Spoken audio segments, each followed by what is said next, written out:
He was a king in a glass tower, a man who believed the world and everyone in it could be bought, catalogued, and filed away. Julian Thorne, the billionaire CEO of Thorne Industries, saw people as assets or liabilities, nothing more. She was a ghost in a black apron, a woman navigating a world that had taken everything from her armed only with a quiet dignity he could never comprehend. Their worlds were never meant to collide, but on one rain-lashed Tuesday night in the heart of New York City, in a restaurant so exclusive it breathed rarefied air, a single scornful challenge would ignite a firestorm, proving that true power isn't held in a stock portfolio, but in the untradeable currency of the human spirit. And the words that started it all were, "If you're so smart, then translate it." The restaurant was called Leto Dor, the Gilded Star, and it was a fitting name. Tucked away on a discreet side street in Midtown Manhattan, it was a sanctuary for the 0.01%. The light was buttery and low, kissing the surfaces of polished mahogany and glinting off the crystal glasses that were whispered to be hand-blown in Murano. The air itself seemed different here, thick with the scent of white truffles, vintage Bordeaux, and the silent heavy weight of generational wealth. At the best table, nestled in a secluded alcove, with a panoramic view of the rain-streaked city lights, sat Julian Thorne. At 42, he possessed the kind of cruel, sharp-edged handsomeness that seemed machine-tooled for magazine covers. His suit was a bespoke Tom Ford, a shade of charcoal so dark it was almost black, and the watch on his wrist, a Patek Philippe Grandmaster chime, was worth more than the building his waitress lived in. He wasn't enjoying the view. His knuckles were white where he gripped his phone beneath the table, his jaw a tight, angry knot. Across from him, his two top lieutenants, Mark Renshaw and David Chen, picked at their exorbitantly priced scallops with the nervous caution of men in the presence of a predator. "They're stalling." Julian bit out his voice, a low growl that cut through the genteel murmur of the restaurant. "Saito is playing games. He sends his son, a 25-year-old kid, who looks like he's just walked off a runway in Tokyo to negotiate a $50 billion merger." "Kenji Saito is known for his traditional approach," David offered, carefully dabbing his lips with a napkin. "He values honor, respect, the old ways." "The old ways don't get you a 15% quarterly growth," Julian sneered.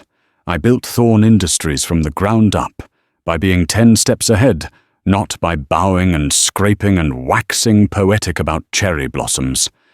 This deal with Saito Corp is the key to our Asian expansion. It will happen. He just needs to be shown that my way is inevitable." A young woman approached the table, her movements economical and silent. She was tall, with a cascade of dark auburn hair, pulled back into a severe bun, from which a few rebellious strands had escaped to frame a pale, intelligent face. Her eyes, a startling shade of moss green, were downcast, her expression professionally blank. Her name tag read Elara. She moved with a practiced grace, refilling their water glasses without a single clink. Julian didn't even acknowledge her presence. She was part of the furniture, a functioning component of the expensive room he had rented for the evening. To him, she was invisible. Elara Vance was used to being invisible. It was a cloak she had learned to wear over the last 5 years. It helped her survive the long shifts, the condescending patrons, the aching feet, and the constant grinding reminder of the life she had lost.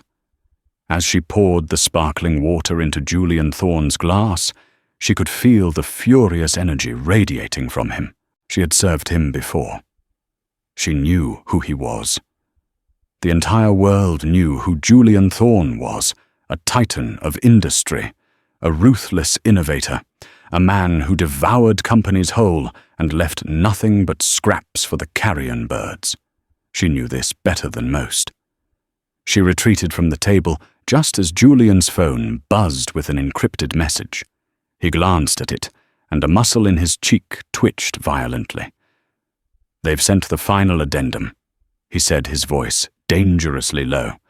"It's from Kenji Saito himself, the old man's final test." Mark leaned forward. "Our translation team is on standby." "Get them on it."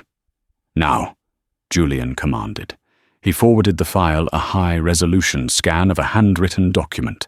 He drummed his fingers on the pristine white tablecloth, the rhythmic thudding a counterpoint to the soft jazz playing over the speakers. Minutes crawled by. The lieutenants stared at their plates. The food, a masterpiece of culinary art, had turned to ash in their mouths. The tension at the table was so thick, Ilara could feel it from her station by the service bar. She watched Julian Thorne, a man who commanded global markets, a man who could make or break nations with a single phone call, and saw nothing but a frustrated bully trapped in a gilded cage of his own making. Another message buzzed. Julian snatched his phone, his face already stormy, darkened to a thunderhead. "Incompetent fools!" he hissed, shoving the phone across the table for his men to see.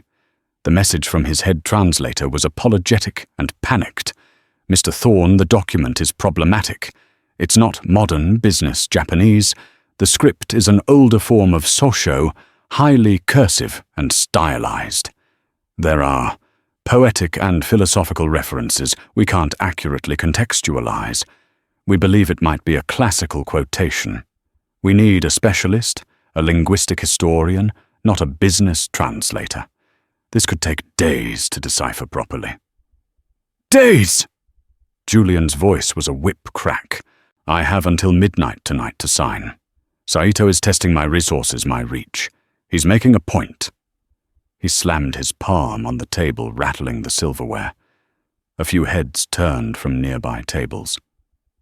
"He's trying to make me look like a fool, an uncultured American brute who only understands money." He stood up, pacing the small space of the alcove like a caged panther. $50 billion hanging on some dusty old poem written by a samurai 1,000 years ago. This is what it's come to. It was in that moment of pure, unchecked fury that his eyes finally landed on Ilara.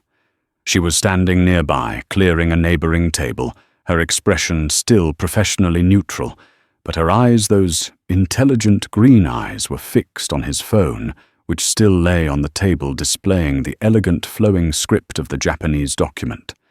He saw her gaze, and in his rage he misinterpreted it as idle, nosy curiosity. A waitress, a nobody eavesdropping on a conversation that was galaxies above her pay grade. The pressure in his head, the frustration, the humiliation, it all needed a target, and she was perfect. He let out a short, bark-like laugh, dripping with contempt. "See something interesting, sweetheart." He sneered, his voice loud enough to command the attention of everyone around them. Ilara froze her hands full of used plates. She looked up, meeting his cold grey eyes for the first time. Apologies, sir. I was just clearing the table." No, Julian said, walking towards her, a cruel smirk twisting his lips. He picked up his phone. "You were looking at this, probably wondering what all the fuss is about. It's just squiggly lines to you, isn't it? The concerns of men who move the world."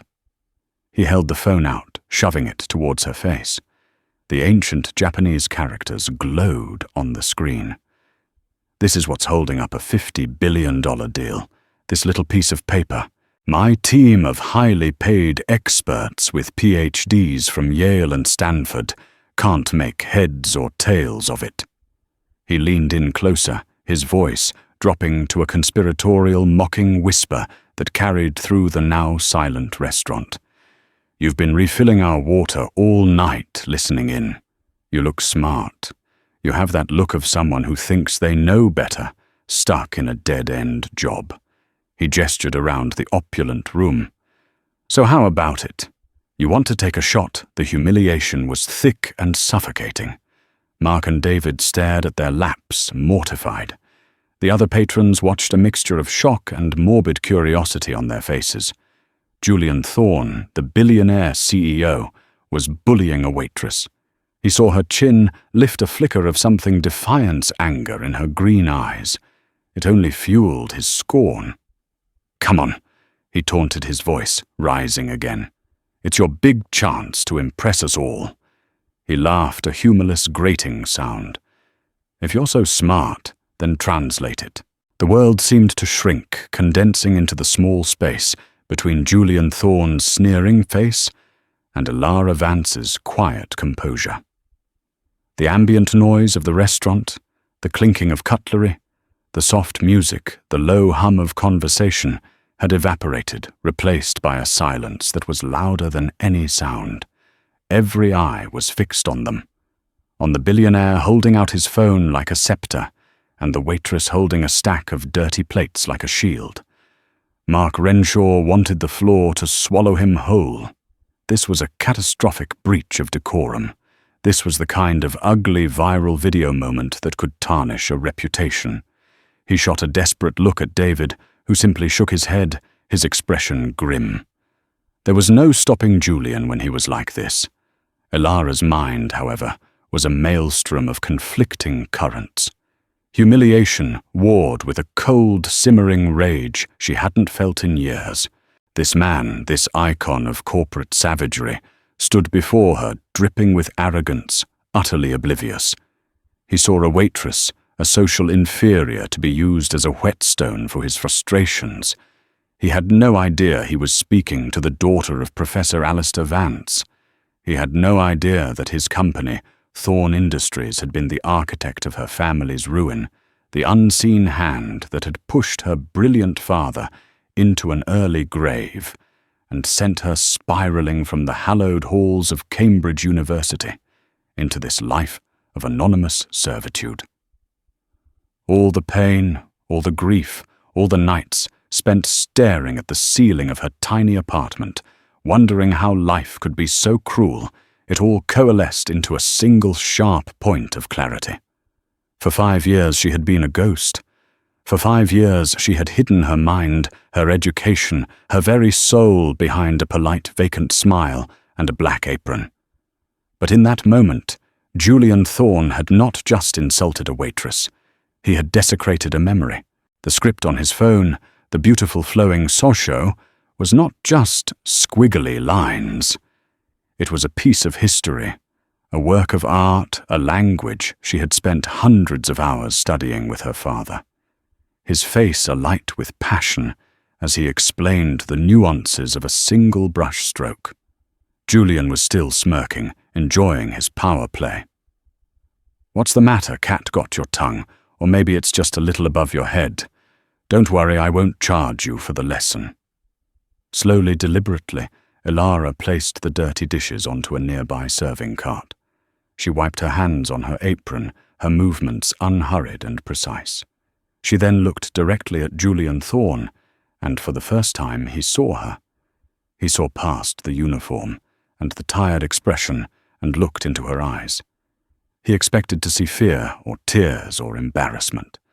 Instead, he saw an intelligence as sharp and cold as a shard of ice. "May I?"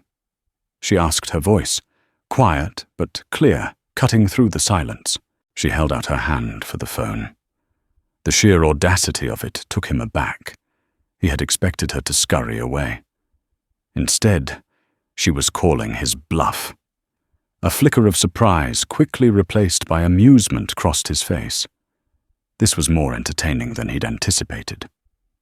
"By all means," he said, placing the phone in her outstretched hand with a flourish. "The stage is yours." Ilara took the phone. She didn't glance at the opulence around her or the shocked faces of the other diners. She didn't look at Julian's smug lieutenants. Her entire world narrowed to the glowing screen. The characters were beautiful, almost calligraphic. It was, as his translators had guessed, classical, but it was more than that. It was a specific style from the early Edo period, formal yet fluid. Her father would have called it living ink. She recognized the hand of a scholar, a warrior poet. Her fingers traced the air just above the screen, following the path of the brush strokes, her lips moving silently. The silence stretched. 1 second. 10. 30. Julian's smirk began to feel strained. This wasn't the immediate, flustered failure he had anticipated. The waitress wasn't even looking at him. She was utterly absorbed, her focus absolute. It was unnerving. Well, he prompted, a sharp edge of impatience in his tone. We don't have all night. Elara looked up from the phone, her green eyes seeming to glow with an inner light in the dim restaurant. She held his gaze, and the world held its breath. It is not a poem, she began, her voice resonating with a quiet authority that stunned the room. And it is not from 1,000 years ago. It's from the 17th century. It is a passage from Go Rin no Sho, the Book of 5 Rings. Julian's eyebrows shot up. He recognized the name. It was a famous text on strategy, written by the legendary undefeated samurai Miyamoto Musashi.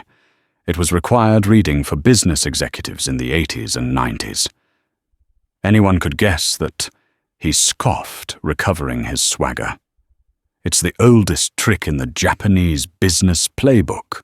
But it's not the famous part, Elara continued, her voice steady, ignoring his interruption. It's not about strategy in the conventional sense. Mr. Sato did not choose a passage about crushing your enemy or battlefield tactics. He chose something far more personal. She took a soft breath, and then she began to translate. Her voice was not the flat monotone of a machine, but the nuanced, cadenced tone of a true orator, someone who understood not just the words, but the soul behind them. It says, "Perceive that which cannot be seen with the eye." He continues, "The true warrior understands that the path to victory is not through the force of the sword alone, but through the emptiness, the void. In stillness, one finds the rhythm of all things. In understanding your opponent's spirit, you understand the world. Do not look with your eyes. Look with your heart. Do not think with your mind. Feel with your soul." She paused, letting the ancient words hang in the modern, luxurious air. Julian stood frozen, the smirk completely gone from his face, replaced by a look of stunned disbelief. His lieutenants were pale. Elara lowered the phone and looked directly at him. "It ends with a direct question, Mr. Thorne. A personal note from Mr. Saito written in the same classical hand. It says, 'Thorne-san, you have built a great mountain of steel and glass. But have you ever stopped to listen to the river that runs beneath it? Tell me what you hear, and we will have our answer.'" The room was utterly, profoundly silent. She had not just translated the words. She had delivered the message. She had unlocked the meaning, the nuance, the challenge that his entire team of experts had missed. It wasn't a business negotiation. It was a philosophical test. Kenji Saito wasn't asking for a better offer. He was asking to see Julian Thorne's soul. Elara placed the phone gently back on the table. "Your water," she said, her voice returning to its professional neutral tone, as if she had just recited the soup of the day. "I will refill it." And with that, she turned to retrieve the water pitcher, leaving Julian Thorne standing in the middle of the restaurant, completely and utterly thunderstruck.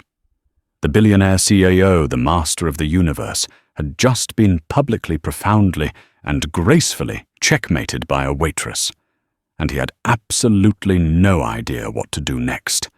The shockwave that Elara's translation sent through the alcove was silent, but seismic. Julian Thorne stood as if rooted to the spot, the cogs in his hyper-analytical brain grinding to a halt. The words she had spoken echoed in his mind, not just the translation, but Mr. Saito's question. Tell me what you hear." For the first time in his professional life, he was confronted with a problem that couldn't be solved with money leverage or brute force. It was a question about character, and a waitress had just framed it for him with more clarity than his entire board of directors ever could. Mark and David exchanged wide-eyed looks of pure astonishment. They had just witnessed a unicorn, a moment so improbable it bordered on the surreal. The air crackled with unspoken questions. Who was this woman Elara, for her part, moved with the detached calm of someone who had just completed a difficult but necessary task? She retrieved the chilled pitcher of San Pellegrino and returned to the table. As she poured, her hand was perfectly steady. The gentle fizz of the water was the only sound in their small universe. She avoided Julian's gaze, focusing on the rim of each glass, her professional mask firmly back in place. To any casual observer, she had already forgotten the incident, moved on to the next table, the next task. But Julian couldn't move on. His ego, a massive, carefully constructed fortress, had just been breached not by a rival CEO or a market crash, but by the quiet confidence of a service worker he had tried to humiliate. He watched her, really watched her, as she finished pouring. The set of her jaw, the intelligence in her eyes, that she now tried to conceal the economy of her movements. There was a story there, a history that was utterly at odds with her current station. Who are you?" he finally managed to ask, his voice hoarse, stripped of its usual commanding timbre. Elara placed the pitcher down and finally met his eyes. There was no triumph in her expression. No, "I told you so." There was only a profound weariness, as if this brief display of her true self had cost her dearly. "I'm your waitress, sir," she said simply. "Will there be anything else?"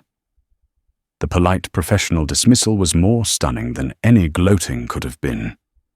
She was handing the power back to him, but they both knew the dynamic had irrevocably shifted. Before Julian could answer, a sleek, black-clad figure materialized at his elbow.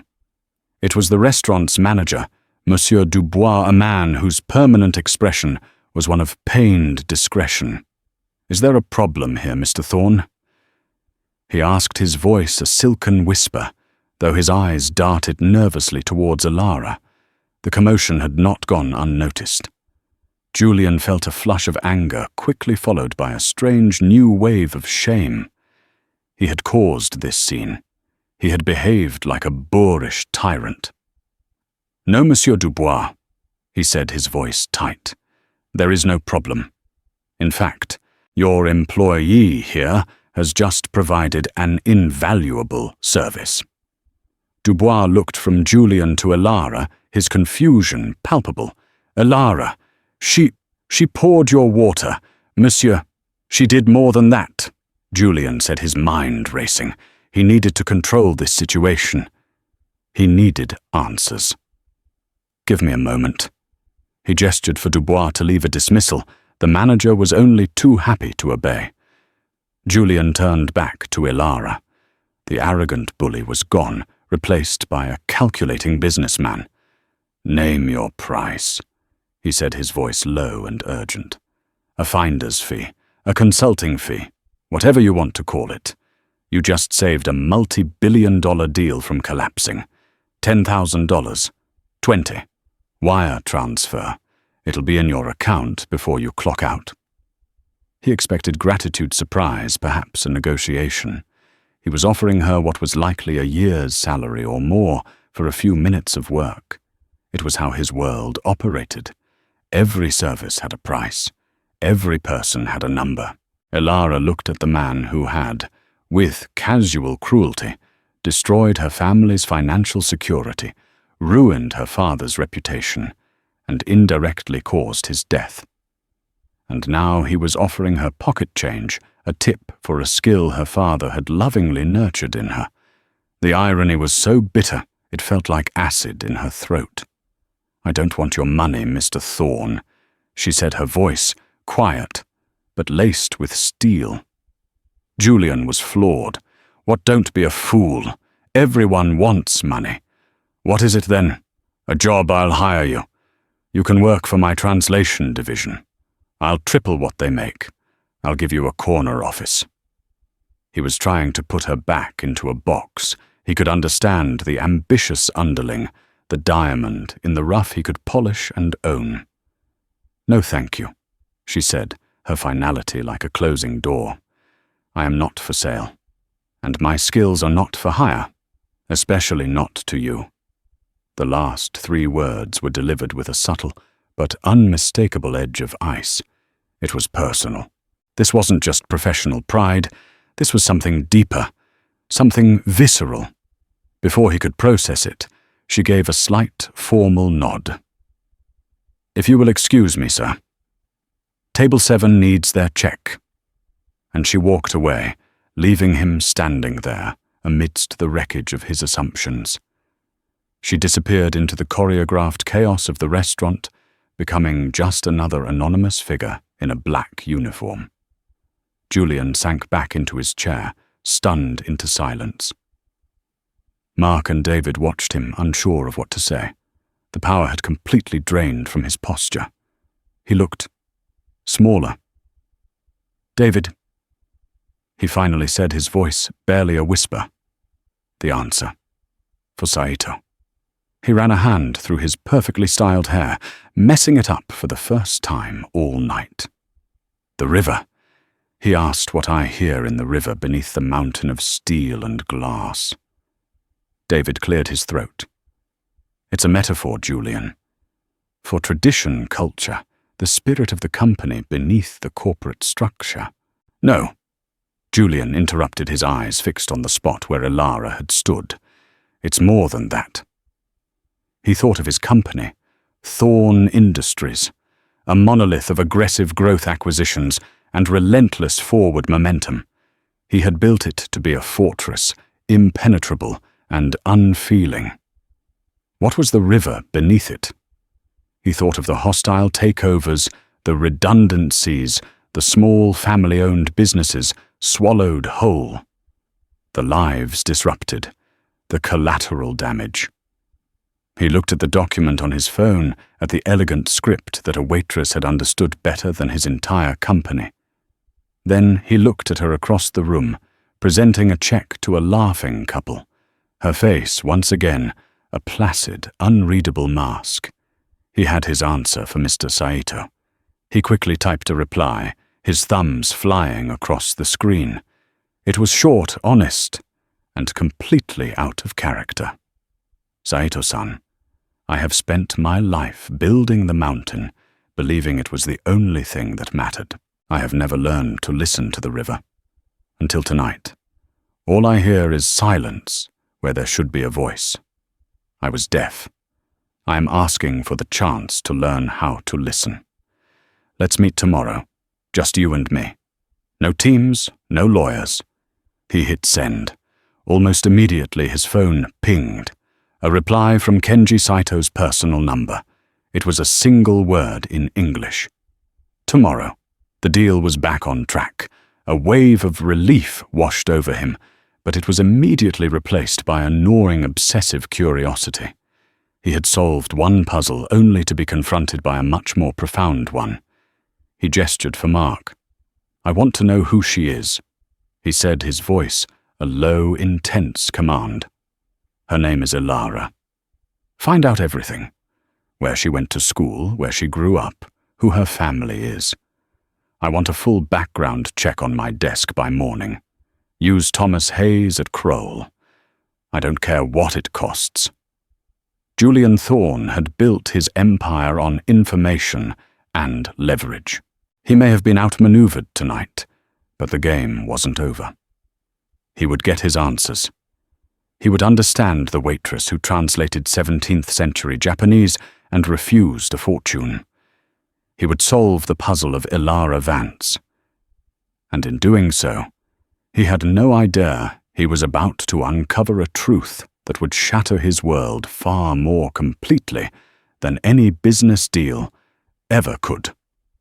The ride back to his penthouse in the Rolls-Royce Ghost was uncharacteristically silent. Normally, Julian would be on the phone, barking orders, his mind already on the next day's battles. Tonight, he just stared out at the rain-slicked streets of New York, the neon lights bleeding into impressionistic streaks across the tinted glass. The city, his city, a concrete jungle he had prided himself on conquering, suddenly felt alien. The words of Miyamoto Musashi, spoken by a waitress named Elara, played on a loop in his head. Perceive that which cannot be seen with the eye. For his entire adult life, his eyes had only seen balance sheets, market trends, and human beings categorized as assets or obstacles. He had never once considered looking with his heart or feeling with his soul. The very concepts were absurd, the kind of sentimental nonsense he paid therapists a fortune to dismiss. Yet those were the words that had unlocked a $50 billion deal. And the woman who had spoken them. She had refused his money. She had refused his job offer. In his world, that was incomprehensible. It defied the fundamental laws of human motivation as he understood them. People were driven by greed and ambition. You simply had to find the right lever and apply the right amount of pressure. But Elara Vance had no lever. She had looked at him, at his immense wealth and power, and had shown no fear, no avarice, and no desire for anything he could possibly offer. Only a cool, quiet disdain that he found more unsettling than any open hostility, especially not to you. That was the line that snagged in his memory. It wasn't a general refusal. It was a specific, personal rejection. Why had he encountered her before? Had one of his companies fired her? It was impossible. He didn't involve himself in low-level dismissals. He moved mountains, he didn't count the pebbles displaced in the process. He arrived at his penthouse, a triplex marvel of glass and steel overlooking Central Park. It was less a home than a monument to his own success, minimalist and cold, curated by a designer to be impressive, not comfortable. He stalked past priceless works of modern art without seeing them, his mind still at Leto Dor. He poured himself a glass of Macallan 50, the amber liquid a stark contrast to the monochrome decor. He didn't taste it. He just stood by the floor-to-ceiling windows, watching the storm rage over the park, his own internal tempest just as fierce. He was a man who solved problems. It was the very core of his identity. And Elara Vance was the most compelling problem he had ever encountered. The hours ticked by. He didn't sleep. He paced the vast empty space, the silence of the penthouse amplifying the noise in his head. He replayed the scene at the restaurant over and over. The initial arrogance, the public taunt, the way she had accepted the challenge, the look in her eyes, as she translated the ancient text. He felt a hot flush of shame so acute it was physically painful. Julian Thorne had been the villain in that story. A petty, cruel bully. The realization was as unwelcome as it was undeniable. Just before dawn, as the first grey light began to dilute the darkness of the city, his encrypted email pinged. It was from Thomas Hayes, the legendary private investigator at Kroll, a man known for his discretion and his terrifying efficiency. The subject line was simple: Elara Vance. Julian's heart hammered against his ribs. He sat down at his massive obsidian desk and opened the file. It was a comprehensive dossier, a life distilled into bullet points and data. The first page was basic biographical information. Name: Elara Alistair Vance. Dob. March 12th, 1996. Current address: 412 East 88th Street, Apt 2B, Yorkville, Manhattan. Current employment: Waitress, Leto Dor, 2020. Present. Previous employment: Barista, The Daily Grind, 2019-2020. Bookstore clerk, The Last Page, 2018-2019. It was exactly what he expected. A string of low-wage service jobs. A life lived on the margins of the city he owned. He felt a flicker of vindication. See, she was a nobody. Her refusal of his money was just foolish, misplaced pride. But then he clicked to the next page. Education. And the world tilted on its axis. Education. University of Cambridge King's College. Cambridge, UK. 2014 to 2018. Degree Bachelor of Arts. BA First Class. Honours in Asian and Middle Eastern Studies. Specialisation, Classical Japanese and Historical Linguistics. Dissertation. The influence of Zen philosophy on the cursive script of the early Edo period. Awarded the T.R. Hen Prize for Outstanding Dissertation. Scholarships King's College Scholarship for Academic Excellence, 4 years. Phillips Exeter, Academy, Exeter, NH, 2010-2014, graduated summa cum laude. National Merit Scholar. Julian stared at the screen, his mind struggling to reconcile the image of the quiet waitress with the academic prodigy detailed in the report. Cambridge, first-class honours. An award-winning dissertation on the exact subject she had so effortlessly demonstrated knowledge of. This wasn't a hobby. This was a world-class intellect, a brilliant scholar who had for some reason ended up serving him champagne. Why? Why would someone with this background, this staggering potential, throw it all away to work in the service industry? It made no sense. It was a waste so profound, it was almost offensive.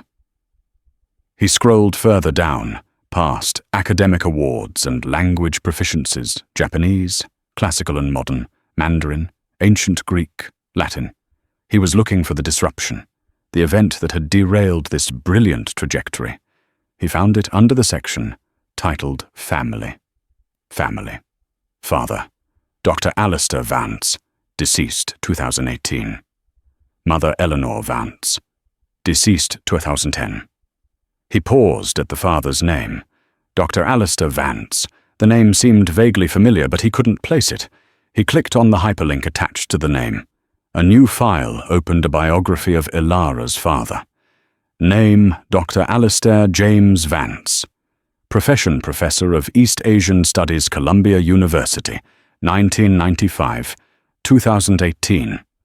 Renowned academic author of 3 seminal books on Japanese history and philosophy. Julian's blood ran cold. A professor at Columbia. The pieces were starting to connect, forming a picture he did not want to see. The report continued. It detailed Professor Vance's career, his awards, his reputation as a beloved and brilliant educator. And then it got to the final year of his life, 2018. The same year Ilara graduated from Cambridge. The report was clinical detached. In 2017, Professor Vance, along with 2 other partners, became the subject of a hostile takeover bid for a small independent academic press they co-owned, Veritas Publishing. The press specialized in preserving and publishing obscure but academically significant historical texts. Julian's breath hitched. He knew what was coming. He could feel it in his bones, a creeping dread that started in his stomach and spread through his veins like ice. The takeover was initiated and executed by the Acquisitions Division of Thorn Industries. The words seemed to leap off the screen. Thorn Industries, his company. The takeover was noted in financial circles for its aggressive legal strategy. Using a series of leveraged buyouts of the publisher's debt and exploiting a loophole in their partnership agreement, Thorn Industries forced a sale at a fraction of the company's value. The partners, including Professor Vance, were left with significant personal debts and were legally barred from working in academic publishing for a period of 5 years due to a non-compete clause aggressively enforced by Thorn's legal team. He remembered the deal now. Vaguely, it was a minor acquisition, a rounding error on the quarterly report swallowed as part of a larger media consolidation strategy. He hadn't even looked at the details. He had just seen the projected profit margin and signed off on it, trusting his head of acquisitions, a ruthless shark named Marcus Blackwood to handle the messy particulars. The report concluded with a final devastating paragraph. Sources indicate that the financial ruin and the loss of his life's work took a severe toll on Dr. Vance's health. He suffered a major coronary event in October 2018 and passed away at the age of 62. His death certificate lists cause of death as cardiac arrest, but close friends cited the stress of the takeover as the primary contributing factor. His daughter Elara Vance had just returned from the UK after her graduation. With no other family, and saddled with her father's remaining medical and legal debts, she abandoned plans for a PhD at Oxford and entered the workforce. Julian Thorne pushed his chair back from the desk as if it were electrified. He felt the air leave his lungs. The puzzle was solved. He hadn't just insulted a waitress. He hadn't just mocked a brilliant scholar. He had stood in front of the orphaned daughter of a man his own company had destroyed, a man whose life's work he had crushed for a negligible profit, and he had mocked her for being a waitress. He had dangled his money in her face, the very same money that was stained with the ruin of her family. Especially not to you.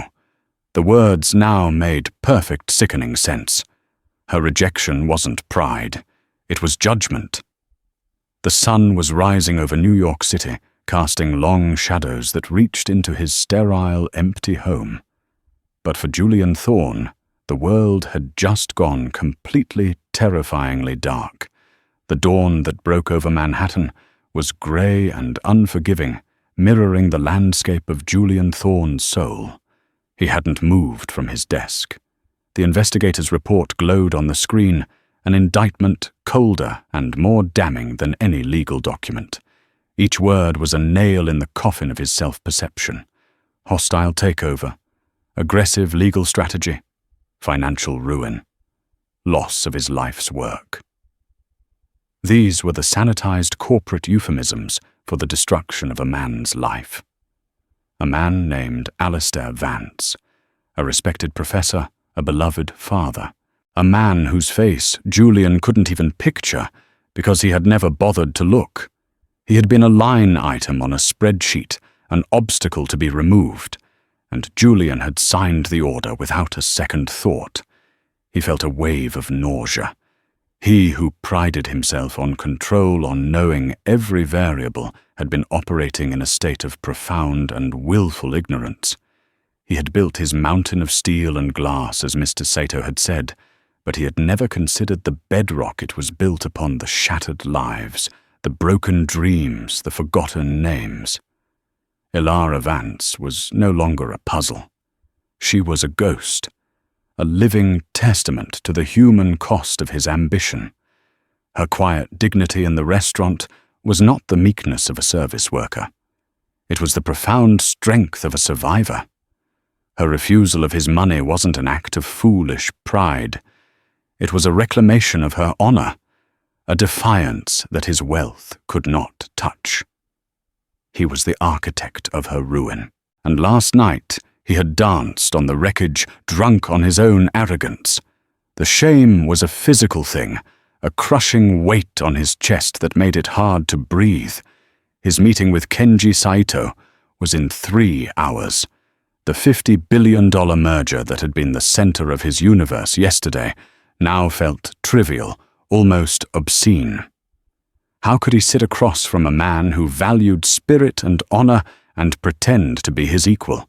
He was a fraud, a barbarian in a bespoke suit. His phone rang, startling him. The caller ID read Marcus Blackwood, the head of his acquisitions division, the man who had spearheaded the Veritas publishing takeover, the man whose aggressive strategy had led to this. A cold, surgical rage began to replace Julian's shame. He needed to understand. He needed to know everything. He answered his voice, flat and devoid of emotion. Marcus. Julian, good morning. Blackwood's voice was obsequiously cheerful. Just wanted to congratulate you. Heard you pulled the Saito deal out of the fire. Legendary stuff. We were all sweating it last night. "I want the Veritas file," Julian said, cutting him off. There was a moment of confused silence on the other end of the line. "The Veritas file, sir, Veritas Publishing. That was years ago. A tiny deal. Why?" "Don't ask me why." Julian snapped his voice dangerously low. "I want every email, every memo, every legal brief associated with that takeover.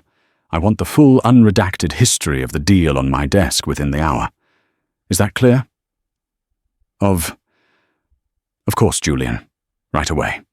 Is everything all right?" "No," Julian said and hung up. While he waited, he did something he hadn't done in years. He used his computer for something other than work. He typed Alistair Vance into the search bar. The results flooded the screen: articles about his books, interviews on academic panels, a smiling photo of him with his arm around a much younger Elara, both of them beaming on the steps of a library. She looked so different, younger, carefree, her eyes bright with a future that had not yet been stolen from her. There were tributes from former students, colleagues, all speaking of his kindness, his passion for knowledge, his integrity. He found an online op-ed Dr. Vance had written for a small journal during the takeover battle. It wasn't a rant. It was a reasoned, heartbreaking plea. Veritas was never about profit, he had written. It was a promise to authors long gone that their work would not turn to dust, a promise to students of the future that the breadth of human thought would be available to them. The tactics being used against us by Thorn Industries are not merely business, they are an assault on that promise. They treat our small press like a mineral deposit, to be strip-mined, valued only for its assets, blind to its purpose. They are silencing history in the name of shareholder value. Julian read the words, and for the first time, he truly understood what he had done. He hadn't just acquired a company. He had extinguished a light. An email arrived from Marcus Blackwood. Attached was a zipped folder labeled Veritas Takeover Confidential. Julian opened it. It was all there. A digital paper trail of calculated destruction. He saw the initial assessment valuing Veritas for its intellectual property and its small but valuable Manhattan office building. He saw Marcus Blackwood's strategy memo outlining the plan to apply maximum legal and financial pressure to force a capitulation from the academic partners who are likely to be financially unsophisticated and risk-averse. He saw the emails from the partner's lawyer pleading for a more reasonable negotiation. He saw Blackwood's replies, curt and dismissive, filled with legal threats and escalating demands. He saw the final brutal terms of the non-compete clause, specifically designed to be so broad that it would effectively end their careers. And then he saw the email that made his blood freeze. It was from Blackwood to his legal team, sent a week before the final sale was forced through. Hold firm on the non-compete. Vance is the intellectual backbone of this thing, but he's also the emotional weak link. Our intel says his wife passed a few years back, and his daughter's his whole world studying overseas. He's funding her education. Squeeze his personal finances hard enough, and he'll fold to protect her. Make sure he understands that fighting this will lead to personal bankruptcy. The man will not risk his daughter's future. They had targeted his love for Elara. They had weaponized his paternal devotion, using it as a lever to break him. It was a level of personal, calculated cruelty that went beyond aggressive business. It was monstrous. And at the bottom of that strategy memo, the one that outlined this entire predatory plan, was a small digital checkmark and 2 words: approved. J. Tote. His own initials. He had approved it. He hadn't read the details, of course. He'd had 100 such memos cross his desk that week. He had trusted his team, but his name was on it. His authority was the engine of their cruelty. He was responsible. The meticulously ordered world of Julian Thorne crumbled into dust. The narrative he had built for himself, the self-made man, the tough but fair visionary, was a lie. He was a villain. Not a cartoonish one, but a real one. The banal, everyday kind of villain who destroys lives through negligence and signs death warrants on his lunch break. He thought of his meeting with Mr. Sato. The old man had asked him to listen to the river beneath the mountain. Now, finally, Julian could hear it. It wasn't silent. It was a torrent of grief and loss, and its voice was the voice of Alistair Vance. Its heart was the heart of the daughter he had left behind. He picked up his phone and called his assistant. "Cancel my meeting with Mr. Sato," he said, his voice a hoarse whisper. Tell him I have a debt of honor to pay before I am fit to meet with him." He knew what he had to do. This was not something money could fix.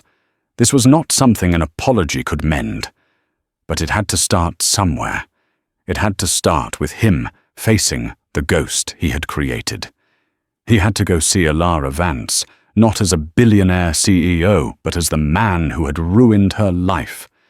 And he had to do it with no agenda, but to face the truth. He found her address in the file, a second-floor apartment in Yorkville, a world away from his penthouse. He stood up, leaving the half-drunk glass of scotch on his desk. He shrugged off his $1,000 suit jacket, and for the first time he felt its suffocating weight.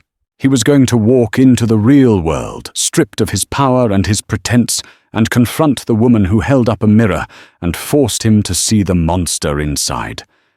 He found her on the threshold of her modest pre-war building, a world away from his own. The drizzle had started again, and when she saw him waiting, she froze a bag of groceries clutched in her hands. The professional mask she wore at the restaurant was gone, replaced by the raw shock of a ghost seeing its own murderer. "What are you doing here?" she whispered, her voice trembling. "Elara," he began, his own voice hoarse, "I know who your father was, Alistair Vance." Hearing his name on Julian's lips was a violation. All the grief and rage she had suppressed for 5 years erupted. "You dare!" She hissed, tears of fury blurring her vision. "You dare come to my home and speak his name? You and your corporate hyenas didn't just bankrupt him. You took his soul." The light went out of his eyes because of a memo you didn't even bother to read. Her words were daggers, and Julian let them find their mark. He offered no defense, no excuses. "Everything you're saying is true," he said, his voice stripped of all power, raw, with a shame he couldn't hide. "I didn't come here to ask for forgiveness. I have no right. I came to confess, to stand before you, and finally face the consequences of my actions." His complete surrender, the utter absence of the arrogance she expected, shattered her rage, leaving only a profound, aching sorrow. She saw not a corporate titan, but a man utterly broken by the truth. The standoff in the quiet lobby stretched into a heavy silence. Finally, she looked toward her apartment door. "The coffee is terrible," she said, her voice flat with exhaustion. "But it's hot." It wasn't forgiveness. It wasn't an absolution. But it was a threshold, and Julian Thorne followed her up the stairs to finally listen to the story of the life he had destroyed. Julian Thorne returned to his glass tower, the sterile air of his success now feeling suffocating. He summoned Marcus Blackwood, the architect of the Waitress takeover. Without a word, Julian slid the damning email across his obsidian desk, the one detailing the strategy to use Elara's future as a weapon against her father. Blackwood paled. "Julian, that was just aggressive business. You rewarded me for being a shark. This is the culture you built." "You're right," Julian said, his voice dangerously calm. "I created a culture that celebrated predators. I rewarded cruelty and called it efficiency. He stood the decision absolute and cold as steel. That culture ends today. Your employment is terminated effective immediately. The firing was not an act of vengeance, but of surgery. It was the first step in cutting the cancer from his own creation. Rejecting empty apologies, Julian began his true penance. He set his teams to a radical new task to establish the Alistair Vance Foundation. He would use his immense fortune not to acquire, but to restore, creating a perpetual fund to support the very humanities his company had once deemed worthless.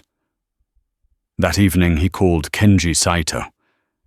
"I found a man's legacy in the river." Julian confessed, his voice stripped of all arrogance. "I have to move my mountain." A warm, respectful chuckle came across the line. "A man who tends a debt of honor is a man I wish to do business with," Saito replied. "Let us meet tomorrow." The deal was saved not by power, but by the profound strength Julian had finally found in humility. The story of Julian and Ilara isn't just about a billionaire and a waitress. It's a powerful reminder that behind every headline, every stock price, and every corporate decision, there are human lives. It shows us that true wisdom often resides in the quietest corners, and that it's never too late to listen to the river beneath the mountain. It's a testament to the fact that atonement isn't about apologies. It's about action. If this story of unexpected connection, profound reckoning, and the pursuit of redemption moved you, please help us share it.